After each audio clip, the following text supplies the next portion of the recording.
Hello दोस्तों, आज मैं आप सभी के बीच में एक महत्वपूर्ण वीडियो लाया हूँ। यह video Uttar Pradesh general knowledge से संबंधित है और इस वीडियो में हम लोग जो है उत्तर प्रदेश संबंधी कृषि, पशुपालन और मृदा के बारे में देखने वाले हैं। अगर आप मेरे और भी वीडियो देखना चाहते हैं तो आप चैनल पर जाकर देख सकते हैं, वहाँ पर प्लेलिस्ट बना दी गई है। साथ ही में जो लोग टेलीग्राम ग्रुप को नहीं ज्वाइन किए हैं वो लोग ज्वाइन कर लें। तो चलिए बिना टाइम गए वीडियो को शुरू करते हैं। वीडियो पसंद आए तो वीडियो को लाइक कीजिए, चैनल पर नए हैं तो चैनल को सब्सक्राइब कीजिए। चलिए वीडियो को शुरू करते हैं।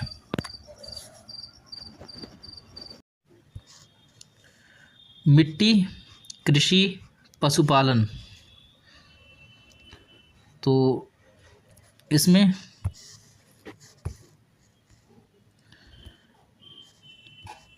प्रदेश में कुल कृषि पारिस्थितिकी क्षेत्र कितने हैं? एग्रो इकोलॉजिकल कितने हैं एरियाज? तो 20 हैं। और प्रदेश में जो है कुल कृषि जलवायु क्षेत्र कितने हैं? एग्रो क्लाइमेटिक, तो ये 9 हैं।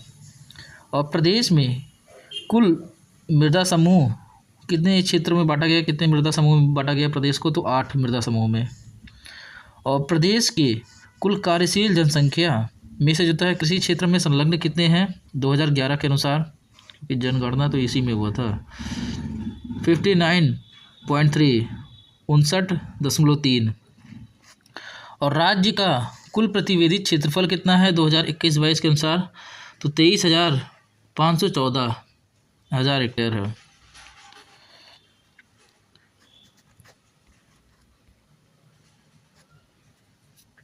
और ऊसर और खेती अयोग्य भूमि 2021-22 के अनुसार कितनी है?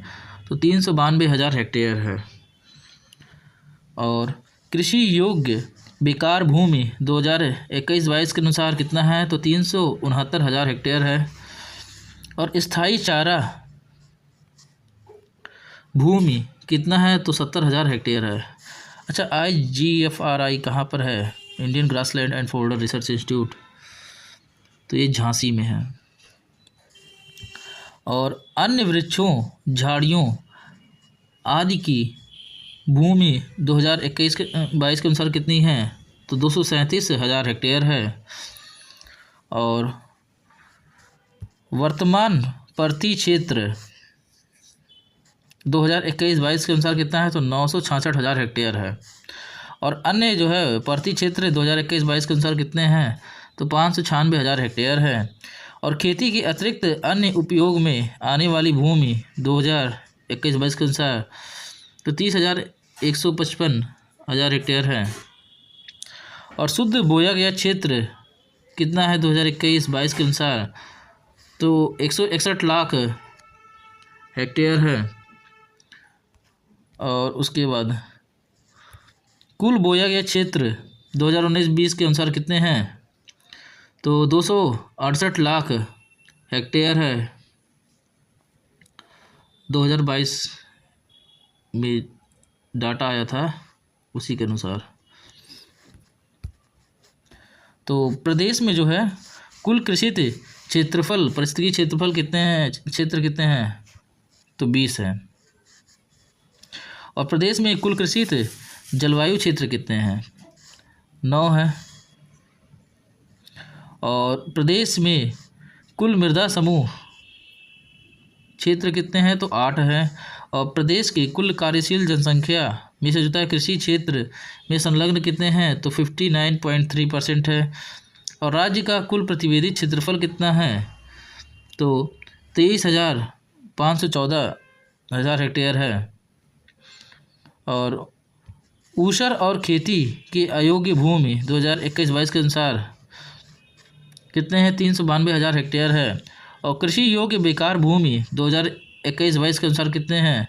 तो 369,000 हेक्टेयर है। और स्थायी चारागाह भूमि कितने हैं? तो 70,000 हेक्टेयर हैं 21-22 के अनुसार।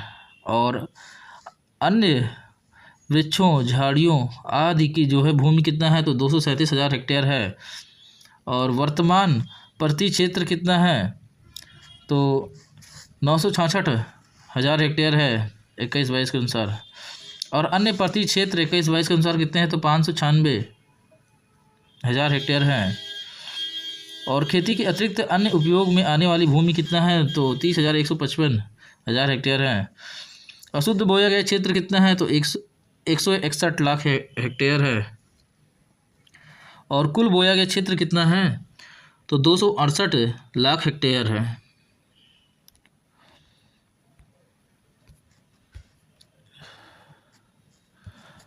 नवीन कृषि गणना के अनुसार उत्तर प्रदेश में क्रियाशील जोतों की कुल संख्या कितनी है, तो 23.82 मिलियन, और जो कि देश में सर्वाधिक है। और उसके बाद नवीनतम कृषि गणना राज्य के अनुसार राज्य के कुल क्रियाशील जोतों, सीमांत, लघु और बृहद आकार के जोतों का प्रतिशत क्रमशः कितना है, तो देखो सीमांत कितना है 80.18% और लघु 12.63% और बृहद आकार में कितने हैं, तो 0.10%। तो नवीनतम कृषि गणना राज्य के अनुसार राज्य में कुल क्रियाशील जोतों में सीमांत लोगों के पास कितना है, तो सीमांत का कितना है, तो 80.18% और लघु का कितना है 12.63% और बृहद का कितना है 0.10%। और नवीनतम कृषि गणना के अनुसार राज्य में सीमांत, लघु और बृहद आकार जोतों का औसत आकार कितना है, तो सीमांत में जो आते हैं कितने 80% लोग आते हैं, और एवरेज अगर जो देखा जाए तो जोतों का आकार उनका सीमांत में 0.38% है। वहीं लघु में देखा जाए तो 1.39 हेक्टेयर है, और बृहद वालों के पास जो है 14.98 हेक्टेयर है। मतलब जो 0.10% हैं बृहद वाले, उनके पास कितना है, तो ऑन इन एवरेज 14.98 हेक्टेयर।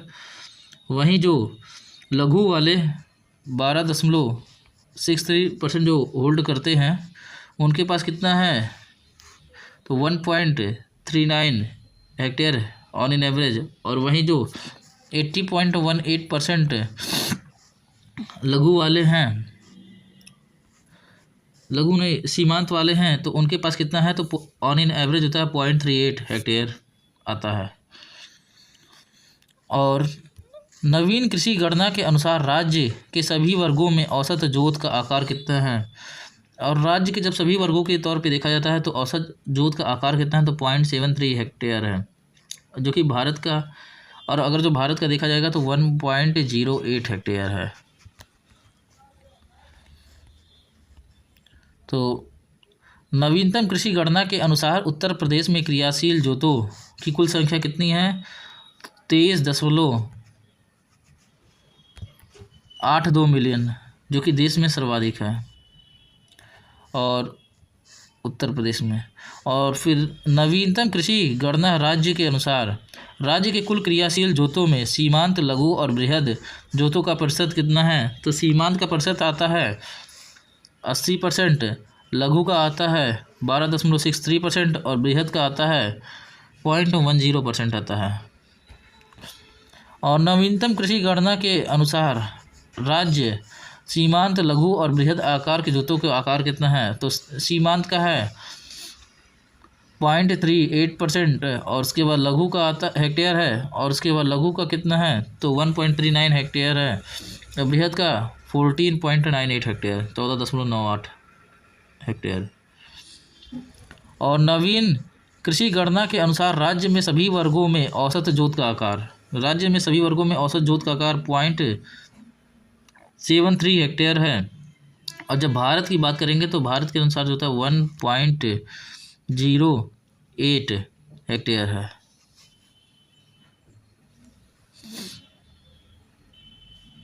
अब आता है मृदा संरचना, सॉइल स्ट्रक्चर। तो प्लीस्टोसीन युग से आज तक नदियों, के निक्षेप से बना है। तो प्लीस्टोसीन युग से आज तक नदियों के निक्षेप से बना है। तो किन नदियों के निक्षेप से? गंगा यमुना मैदान जो बना है, गंगा का भी आता है, यमुना का भी आता है। तो प्लीस्टोसीन युग से आज तक नदियों के निक्षेपों से बना हुआ कौन सा क्षेत्र है? तो गंगा यमुना का मैदान है। और गंगा यमुना के मैदान में मुख्यतः पाई जाती है। तो गंगा यमुना के मैदान में कौन क्या पाई जाती है? तो नवीन व प्राचीन जो है जलोढ़ मृदा। अच्छा, जलोढ़ मृदा जब नवीन होगा तो उसे खादर कहते हैं, और उसके बाद जब पुरानी हो जाती है तो उसे क्या कहते हैं? तो बांगर कहते हैं। तो नवीन व जो था पुरानी जलोढ़ मृदा को कहा जाता है। तो जब नवीन होती है तो उसे खादर कहते हैं, और पुरानी जलोढ़ मृदा को क्या कहते हैं? तो बांगर कहते हैं। तो नवीन व पुरानी जलोढ़ मृदा को क्या कहते हैं? तो खादर, और नहीं, नवीन को क्या कहेंगे? खादर, और पुरानी को कहेंगे बांगर।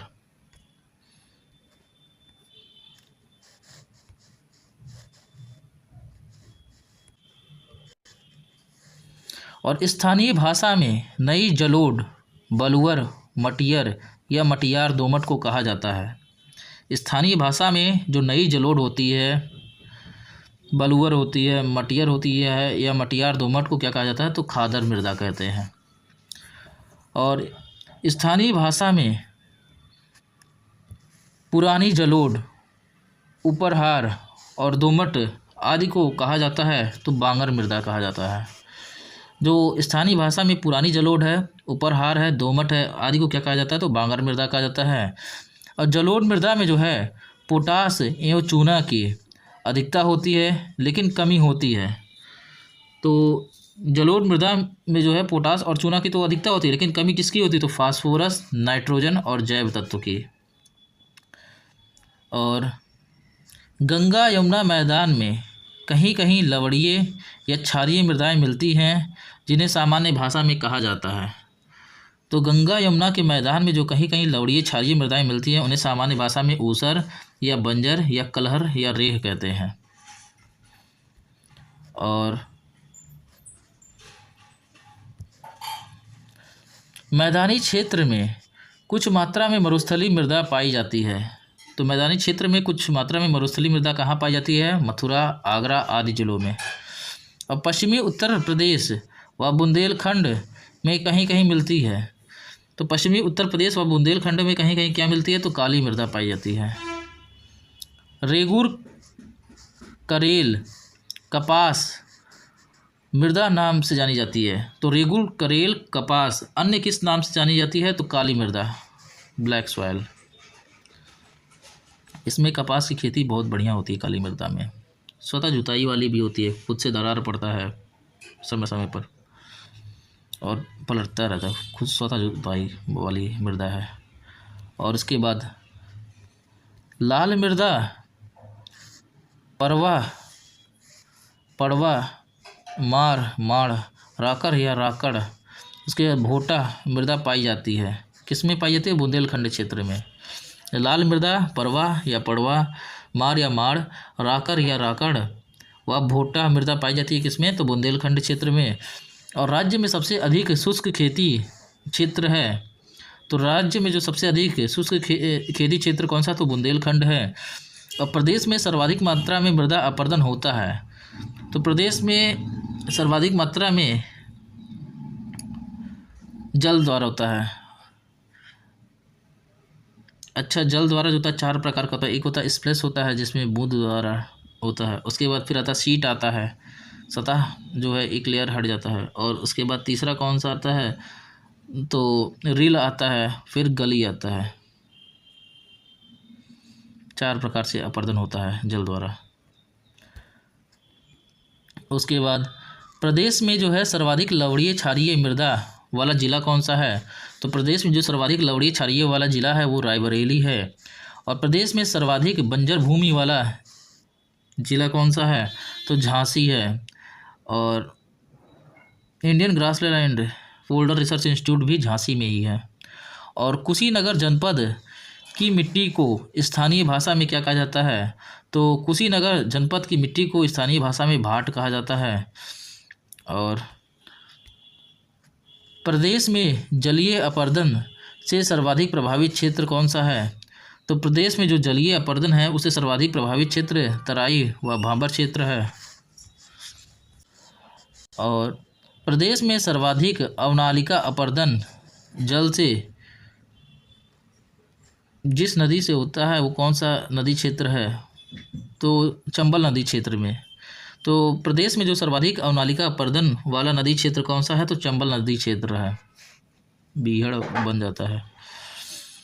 और प्रदेश में अवनालिका अपरदन जल से सर्वाधिक प्रभावित जिले क्रमशः कौन से हैं? तो इटावा है, आगरा है। तो प्रदेश में अवनालिका अपरदन जल से जो है सर्वाधिक प्रभावित जिले कौन से हैं? इटावा है और आगरा है।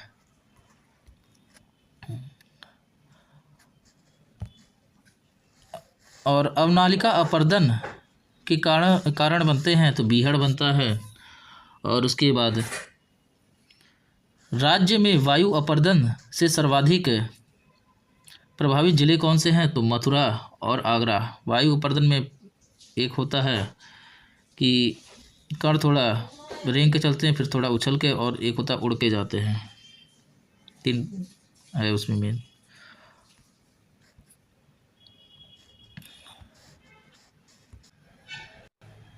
तो प्लीस्टोसीन युग से आज तक नदी के निक्षेपों से बना हुआ है तो कौन सा क्षेत्र बना हुआ? गंगा यमुना का मैदान। और गंगा यमुना के मैदान में मुख्यतः पाई जाती है तो क्या पाई जाती है? तो नवीन व प्राचीन जो है जलोढ़ मृदा पाई जाती है। और नवीन मृदा को क्या कहते हैं? खादर कहते हैं। और पुरानी जो है जलोढ़ मृदा को क्या कहते हैं? तो बांगर कहते हैं। और उसके बाद है स्थानीय भाषा में जो नई जलोढ़ बलुआर मटियार या मटियार दोमट है उसे क्या कहते हैं? खादर कहते हैं। और जो स्थानीय भाषा में पुरानी जलोढ़ उपहार और दोमट उपरहार इसे क्या कहते हैं? बांगर मृदा कहते हैं। और जलोढ़ मृदा में क्या होता है? पोटास एवं चूना की जो अधिकता होती है, लेकिन कमी किसकी होती है? तो फास्फोरस, नाइट्रोजन एवं जैव उर्वरक की। और गंगा यमुना मैदान में कहीं कहीं लवणीय या क्षारीय मृदाएं मिलती हैं।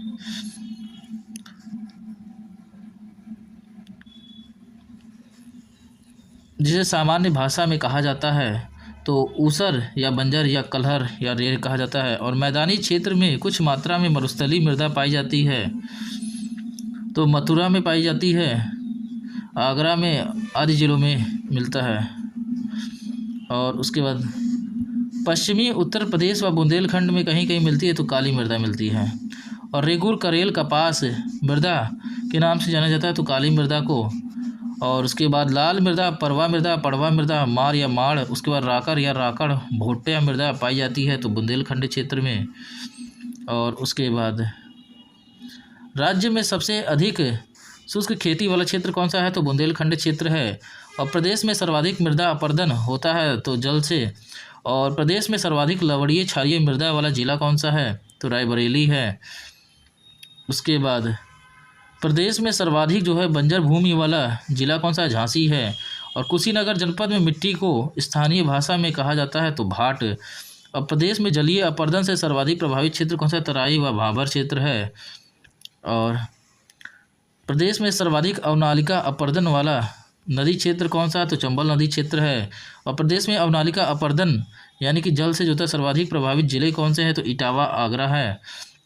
और अवनालिका अपरदन के कारण बनते हैं तो बीहड़ बन जाते हैं। और उसके बाद राज्य में वायु अपरदन से सर्वाधिक प्रभावित जिले कौन से हैं? तो मथुरा और आगरा है। मथुरा, आगरा जो है वायु अपरदन से प्रभावित जिले हैं। और बाकी जो जल अपरदन से है उससे इटावा, आगरा, मतलब आगरा कॉमन है। आगरा जो है जल से भी प्रभावित होगा, वायु से भी प्रभावित होगा।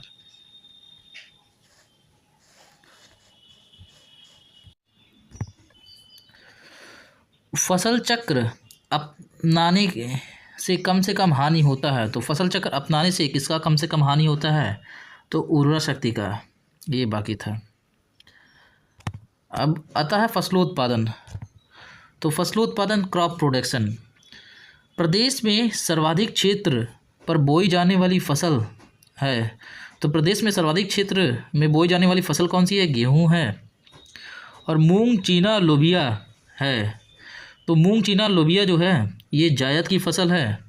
और प्रदेश में गेहूं की सर्वाधिक उत्पादकता है तो गंगा घाघरा के दोआब क्षेत्र की। और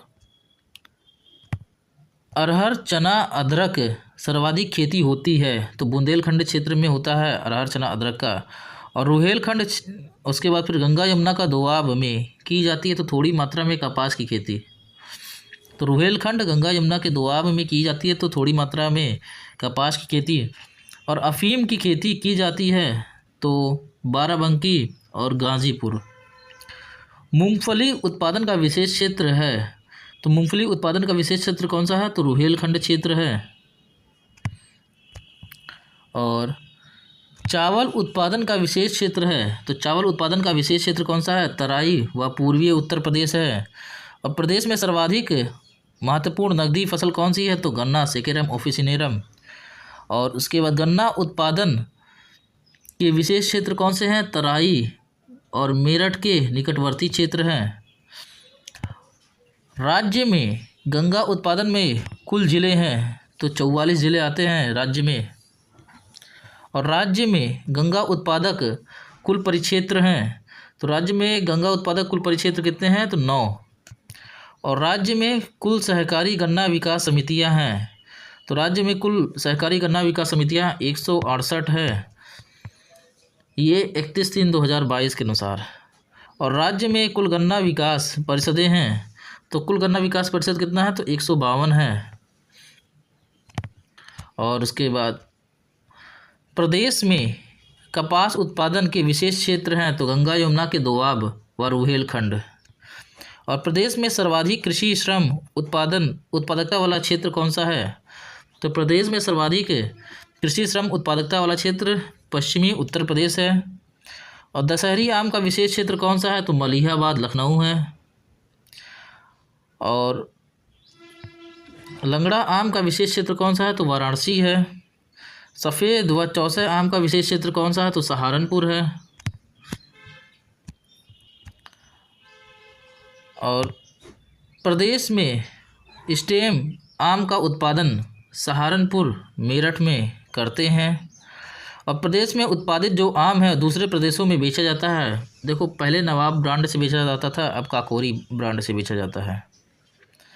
और प्रदेश में आम निर्यात जोन है तो लखनऊ है, सहारनपुर है।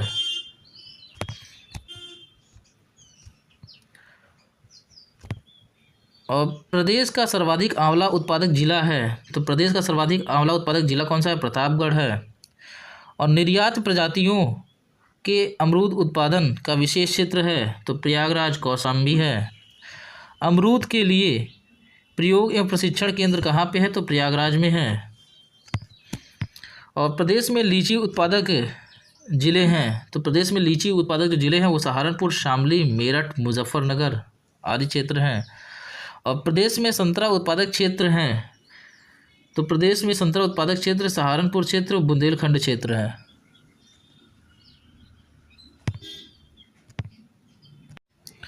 प्रदेश में जो है चिरौंजी उत्पादक ज़िले हैं तो प्रदेश में चिरौंजी उत्पादक ज़िले जो है सोनभद्र, मिर्ज़ापुर, चंदौली, ललितपुर व झांसी है।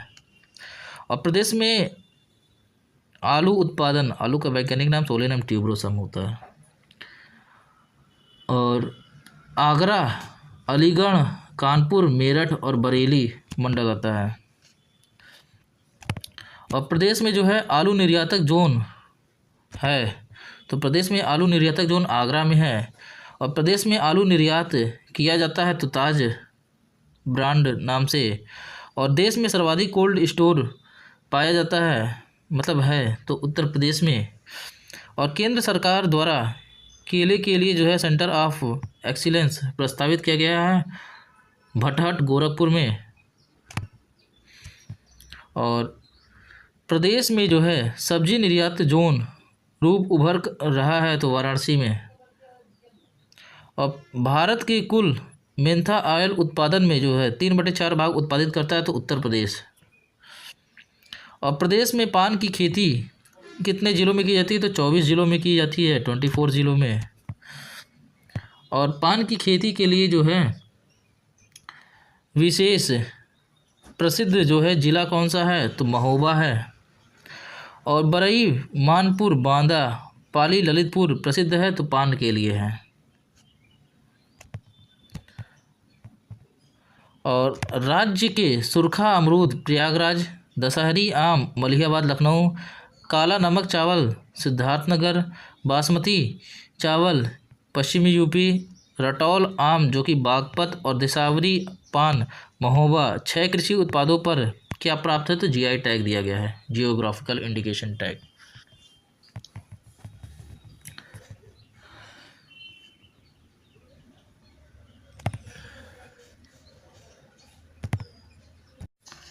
तो एक बार रिवाइज कर लेते हैं। प्रदेश का सर्वाधिक क्षेत्र पर बोई जाने वाली फसल कौन सी है? गेहूँ।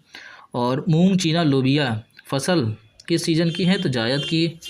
और प्रदेश में गेहूं की जो है सर्वाधिक उत्पादकता है तो गंगा घाघरा के दोआब क्षेत्र की।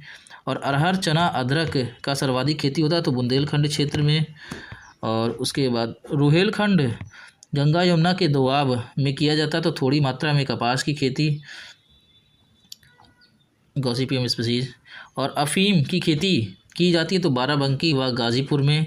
मूंगफली एरिकिस हाइपोजिया का उत्पादन जो है विशेष क्षेत्र में होता है तो रुहेलखंड क्षेत्र में। और चावल ओराइजा सटाइवा वैज्ञानिक नाम है का उत्पादन विशेष क्षेत्र में होता है तो तराई व पूर्वी उत्तर प्रदेश में। और प्रदेश में जो है सर्वाधिक नकदी फसल किसकी जो है उत्पादित किया जाता है? तो गन्ना की नकदी फसल के रूप में। और गन्ना उत्पादन का विशेष क्षेत्र कौन सा है? तो तराई है, मेरठ के जो है निकटवर्ती क्षेत्र हैं। और राज्य में जो है गंगा उत्पादक कुल जिले कितने हैं? तो 44 हैं। राज्य में गंगा उत्पादक कुल परिक्षेत्र कितने हैं? तो 9 हैं। और राज्य में कुल सहकारी जो है गन्ना विकास समितियां हैं तो 168 है, 31/3/2022 के अनुसार। और राज्य में कुल गन्ना विकास परिषदें हैं तो 152 है, 31/3/2022 के अनुसार। और प्रदेश में जो है कपास उत्पादन का विशेष क्षेत्र है तो गंगा यमुना के दोआब व रुहेलखंड। और प्रदेश में सर्वाधिक कृषि श्रम उत्पादकता वाला क्षेत्र कौन है? तो पश्चिमी उत्तर प्रदेश है। और दशहरी आम का जो है विशेष क्षेत्र कौन सा है? तो मलिहाबाद लखनऊ। और उसके बाद लंगड़ा आम का जो है विशेष क्षेत्र है तो वाराणसी। और सफ़ेदा व चौसा आम का विशेष क्षेत्र कौन है? सहारनपुर। और प्रदेश में स्टेम आम का उत्पादन करते हैं सहारनपुर और मेरठ में। और प्रदेश में उत्पादित आम को जो है दूसरे प्रदेशों में बेचा जाता है तो पहले नवाब ब्रांड से बेचा जाता था, अब काकोरी ब्रांड से। और प्रदेश में आम निर्यात जोन कौन है? तो लखनऊ है, सहारनपुर है। और उसके बाद प्रदेश में सर्वाधिक आंवला उत्पादक जिला कौन सा है? तो प्रतापगढ़ है। और निर्यात प्रजाति के अमरूद उत्पादन का विशेष क्षेत्र कौन सा है? प्रयागराज, कौशाम्बी। अमरूद के लिए प्रयोग एवं प्रशिक्षण केंद्र है प्रयागराज। और प्रदेश में लीची उत्पादक जिले कौन से हैं? तो सहारनपुर है, शामली है, मेरठ है, मुजफ्फरनगर है। और प्रदेश में संतरा उत्पादक क्षेत्र कौन से हैं? तो सहारनपुर क्षेत्र है व बुंदेलखंड क्षेत्र है। और प्रदेश में चिरौंजी उत्पादक जिले कौन से हैं? तो सोनभद्र, मिर्ज़ापुर, चंदौली, ललितपुर, झांसी है। और प्रदेश में आलू उत्पादक विशेष क्षेत्र कौन से हैं? तो आगरा, अलीगढ़, कानपुर। और उसके बाद मेरठ है, बरेली है, बरेली मंडल। और उसके बाद प्रदेश में जो है आलू निर्यातक जोन है आगरा। और उसके बाद प्रदेश में आलू का निर्यात होता है किस ब्रांड के अंतर्गत किया जाता है? ताज ब्रांड नाम से। और देश में सर्वाधिक कोल्ड स्टोर है तो उत्तर प्रदेश में। और केंद्र सरकार द्वारा केले के लिए जो था सेंटर ऑफ एक्सीलेंस प्रस्तावित किया गया भटहट गोरखपुर में। और प्रदेश में सब्जी निर्यातक जोन के रूप में उभर रहा है तो वाराणसी है। और भारत में कुल मेंथा ऑयल का उत्पादन का 3/4 भाग उत्पादित होता है उत्तर प्रदेश में। और प्रदेश में जो है पान की खेती होता है कितने ज़िलों में की जाती है? तो 24 ज़िलों में। और पान के लिए जो है विशेष प्रसिद्ध ज़िला है तो महोबा है। और बरई, मानपुर, बांदा और पाली ललितपुर प्रसिद्ध है तो पान के लिए है। और राज्य में सुरखा अमरूद प्रयागराज में, और उसके बाद दशहरी आम जो है मलिहाबाद लखनऊ में, और उसके बाद काला नमक चावल सिद्धार्थनगर, बासमती चावल पश्चिमी यूपी, राटौल आम बागपत और दिसावरी पान जो है महोबा। छः आदि जो है 6 उत्पादों को प्राप्त है तो जीआई टैग प्राप्त है।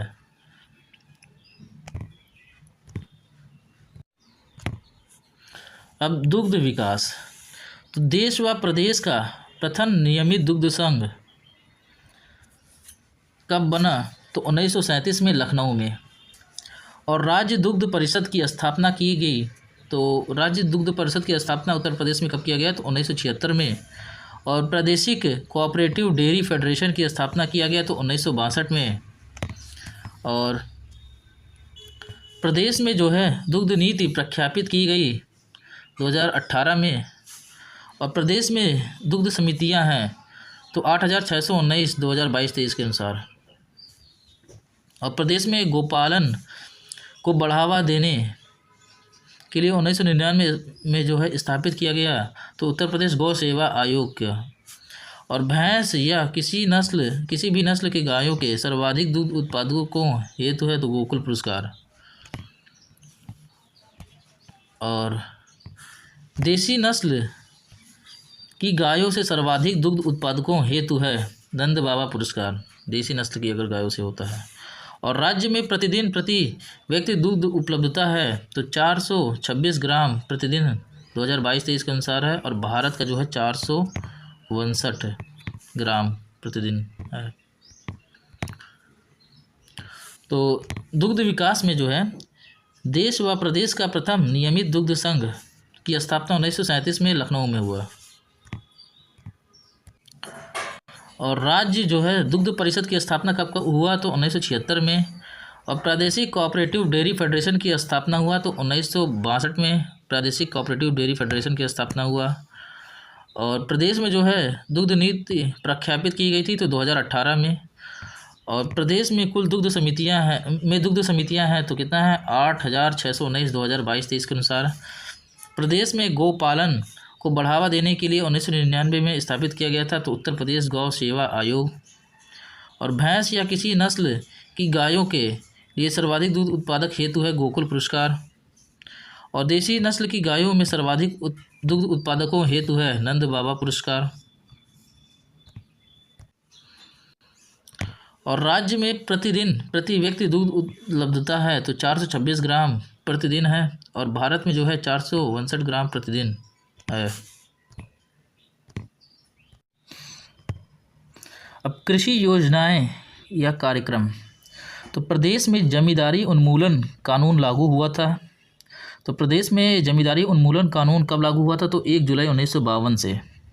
प्रदेश में चकबंदी योजना चलाई जा रही थी तो 1954 से। और उत्तर प्रदेश अधिकतम जोत सीमा आरोपण अधिनियम सीलिंग कानून जो है कब आया तो 1960 से।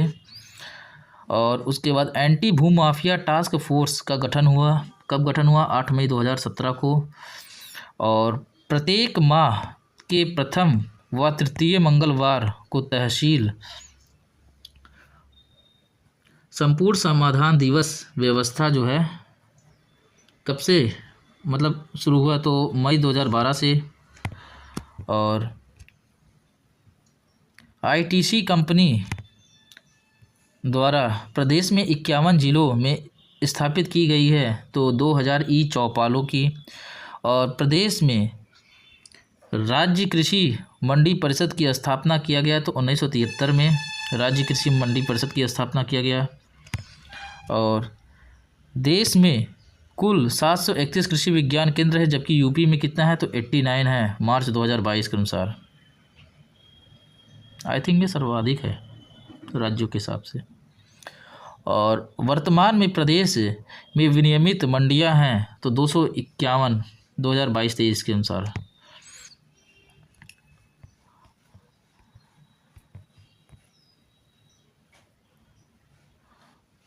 और मंडी परिषद के तहत वर्तमान में प्रदेश में क्रियाशील हैं? तो 4 किसान बाजार। और किसान क्रेडिट कार्ड योजना शुरू किया गया था 1998 में, और किसान बही योजना शुरू किया गया था तो 1992 से। और किसान मित्र योजना कृषि संबंधी जानकारी हेतु कब शुरू हुआ था? तो 18 जून 2001 से। और राष्ट्रीय कृषि व मौसम आधारित फसल बीमा योजना शुरू हुआ था तो 14 फरवरी 2014 से। और पूर्वी उत्तर प्रदेश में हरित क्रांति की विस्तार उपायोजन है 2010-11 से। उसके बाद आता है सोडिक लैंड रिक्लेमेशन परियोजना 3, 32 जिलों में ऊसर सुधार और 12 जिलों में बीहड़ सुधार 2009 से 2018 तक चला। और उसके बाद आम आदमी बीमा योजना 18 से 62 वर्ष की भूमिहीन मुखिया का संबंधी जो है कब स्टार्ट हुआ? तो 1 नवंबर 2008 से। और 2014-15 में एकीकृत बागवानी विकास मिशन जो है योजना चल रही थी तो 45 जिलों में चल रहा था। और उसके बाद नई उत्तर प्रदेश खाद्य प्रसंस्करण उद्योग नीति 2023 अनुमोदित किया गया तो जनवरी 2023 में। नई उत्तर प्रदेश खाद्य प्रसंस्करण उद्योग नीति 2023। और उत्तर प्रदेश आलू विकास नीति प्रख्यापित की गई है तो 2014 में। और किसान पाठशाला योजना किसानों को शिक्षित एवं जागरूक बनाकर उनकी आय में वृद्धि हेतु जो है दिसंबर 2017 से शुरू किया गया था। और राज्य में जैविक खेती हेतु मॉडल के रूप में चयनित जिला कौन सा है? तो हमीरपुर है। हमीरपुर में अब जैविक खेती का जो है संबंधित शुरू किया जाएगा। राज्य में जैविक खेती हेतु क्लस्टर आधारित प्रोत्साहन दिया जा रहा है तो 49 जिलों में। और जैविक उत्पादों की गुणवत्ता की जांच हेतु प्रयोगशाला स्थापित की जा रही है मेरठ व वाराणसी में। और 2022 तक किसानों की आय को दुगना करने हेतु कार्यवाही की जा रही है तो 8 सूत्रीय रणनीति पर। और कृषि में जो है आय को दुगनी करने की रणनीति के तहत कृषि उत्पादकता के आधार पर प्रदेश में जिलों को 3 श्रेणियों में बांटा गया है। विकसित में जिसमें 19 जिले आते हैं, विकासशील जिसमें 40 जिले आते हैं, और कम विकसित आता है जिसमें 16 जिले आते हैं। और कृषकों की आय को दुगना करने के लिए 10 नवंबर 2027 को मुख्यमंत्री की अध्यक्षता में गठित किया गया है तो किसान समृद्धि आयोग गठित किया गया है।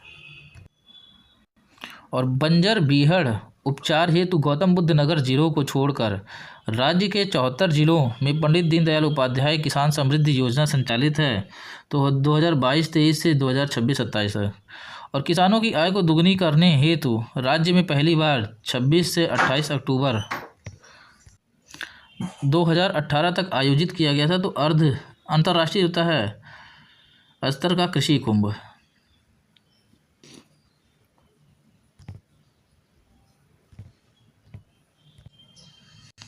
तो कृषि योजनाएं एवं कार्यक्रम का एक बार रिवीजन वापस से। तो प्रदेश में जमींदारी उन्मूलन कानून लागू हुआ था 1 जुलाई 1952 से। और प्रदेश में जो है चकबंदी योजना चलाई जा रही है तो 1954 से। और उत्तर प्रदेश में अधिकतम जोत सीमा आरोपण अधिनियम है तो सीलिंग कानून 1960 से। और एंटी भूमाफिया टास्क फोर्स का गठन हुआ तो 8 मई 2017 को हुआ। और प्रत्येक माह के प्रथम व तृतीय मंगलवार को तहसील संपूर्ण समाधान दिवस व्यवस्था किया गया तो कब से किया गया? मई 2012 से। और आईटीसी कंपनी द्वारा प्रदेश में जो है 51 जिलों में स्थापित किया गया तो 2000 ई चौपालों की। और प्रदेश में जो है राज्य कृषि उत्पादन मंडी परिषद की स्थापना किया गया तो 1973 में। और देश भर में कुल 731 जो है कृषि विज्ञान केंद्र है जबकि यूपी में 89 है मार्च 2022 के आंकड़े के अनुसार। और वर्तमान में प्रदेश में विनियमित मंडियां हैं तो 251, जो कि 2022-23 के अनुसार है।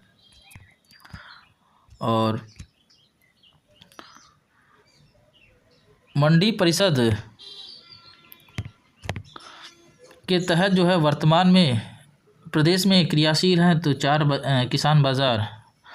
और किसान क्रेडिट कार्ड योजना प्रारंभ हुआ 1998 में, और किसान बही योजना शुरू हुआ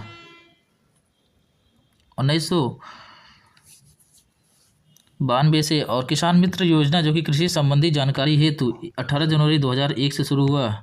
और उसके बाद राष्ट्रीय कृषि व मौसम आधारित फसल बीमा योजना शुरू हुआ तो 14 फरवरी 2014 से।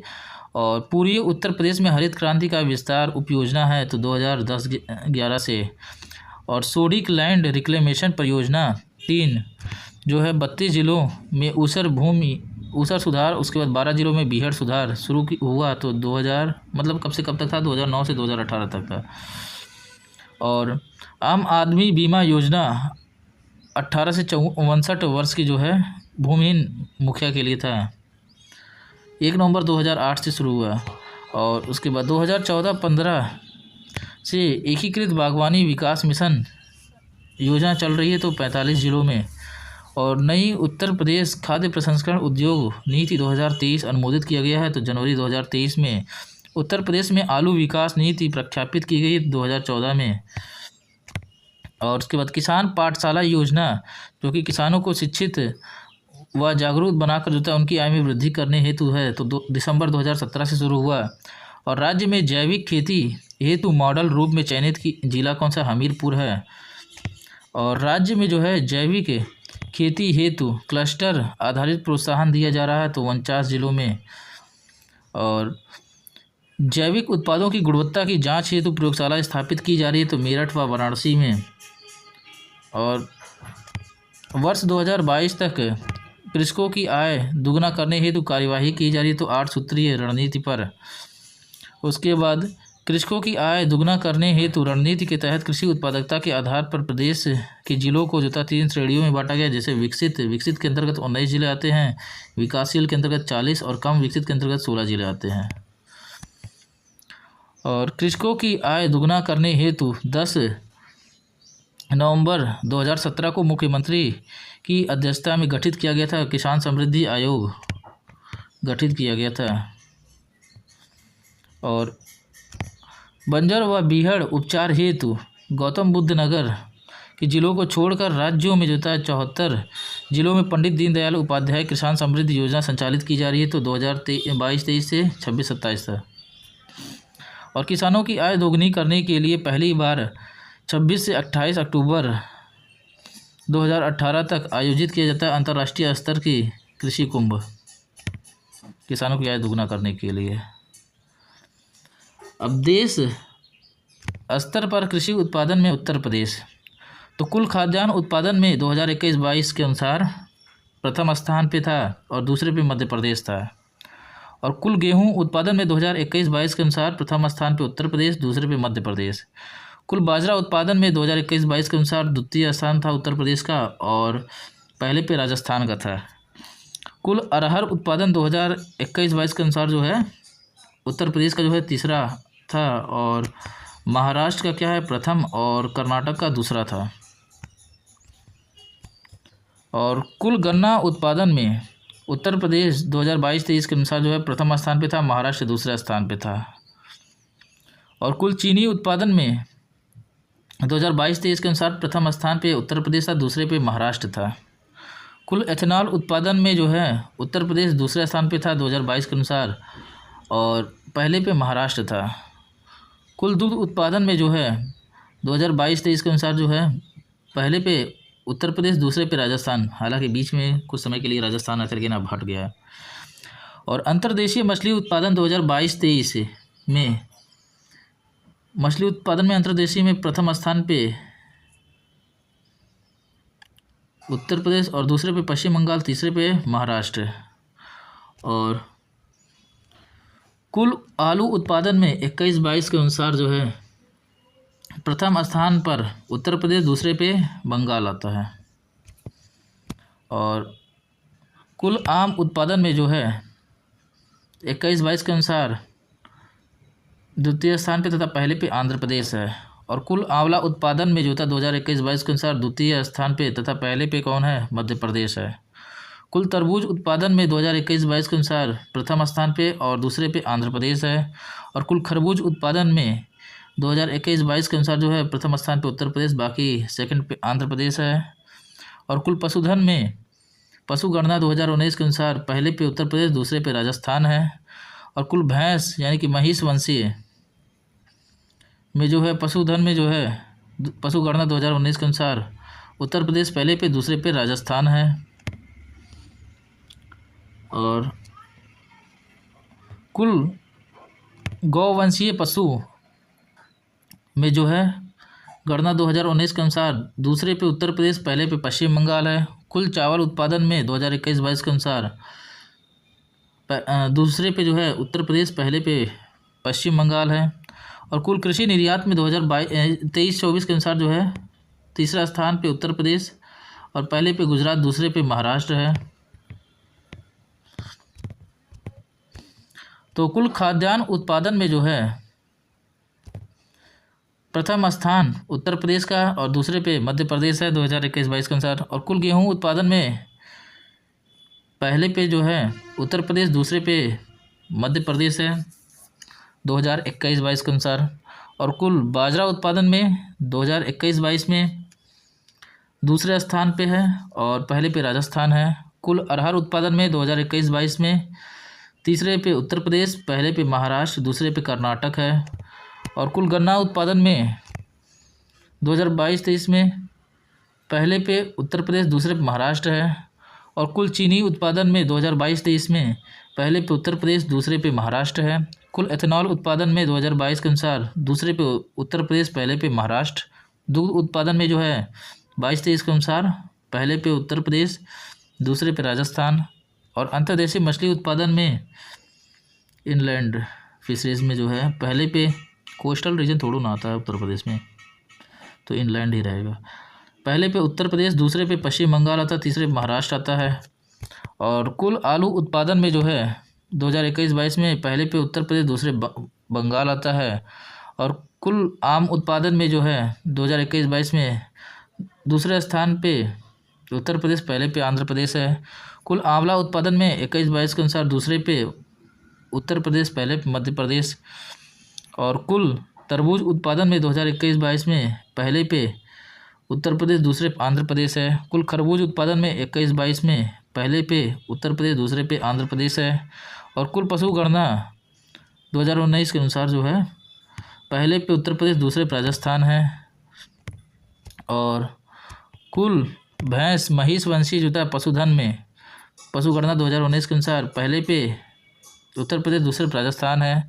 और कुल गौवंशीय जो है पशुधन में जो है पशु गणना द्वितीय पे जो है द्वितीय स्थान पे है और पहले पे पश्चिम बंगाल है। कुल चावल उत्पादन में जो है 2021-22 के अनुसार दूसरे पे है उत्तर प्रदेश, पहले पे पश्चिम बंगाल।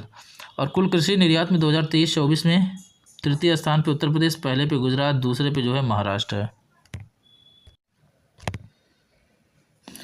मुख्य कृषि फसल क्षेत्रफल में उत्तर प्रदेश, तो मुख्य कृषि फसल क्षेत्रफल में उत्तर प्रदेश में क्या है? तो कुल खाद्यान्न क्षेत्रफल 2021-22 में जो है पहले पे उत्तर प्रदेश, दूसरे पे मध्य प्रदेश।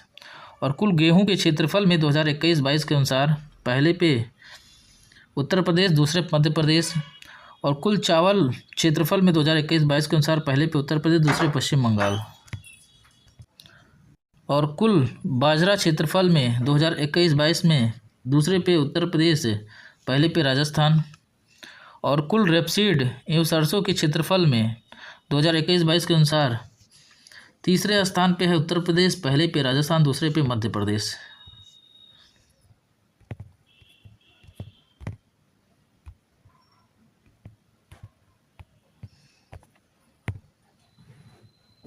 और कुल आलू के क्षेत्रफल में जो है 2021-22 के अनुसार उत्तर प्रदेश पहले पे है, दूसरे पे पश्चिम बंगाल है। और कुल गन्ना के क्षेत्रफल में 2021-22 के अनुसार पहले पे उत्तर प्रदेश, दूसरे पे महाराष्ट्र। और कुल क्षेत्रफल में जो है 2021-22 के अनुसार उत्तर प्रदेश तीसरे स्थान पे, पहले पे आंध्र प्रदेश, दूसरे पे महाराष्ट्र है। और कुल सब्जी क्षेत्रफल में 2021-22 के अनुसार दूसरे पे उत्तर प्रदेश, पहले पश्चिम बंगाल, दूसरे पे मध्य प्रदेश है, तीसरे पे मध्य प्रदेश। पहले पश्चिम बंगाल है, उसके बाद उत्तर प्रदेश, फिर मध्य प्रदेश। कुल अरहर क्षेत्रफल में 2021-22 के अनुसार तीसरा स्थान पे उत्तर प्रदेश, पहले पे महाराष्ट्र, दूसरे पे कर्नाटक है।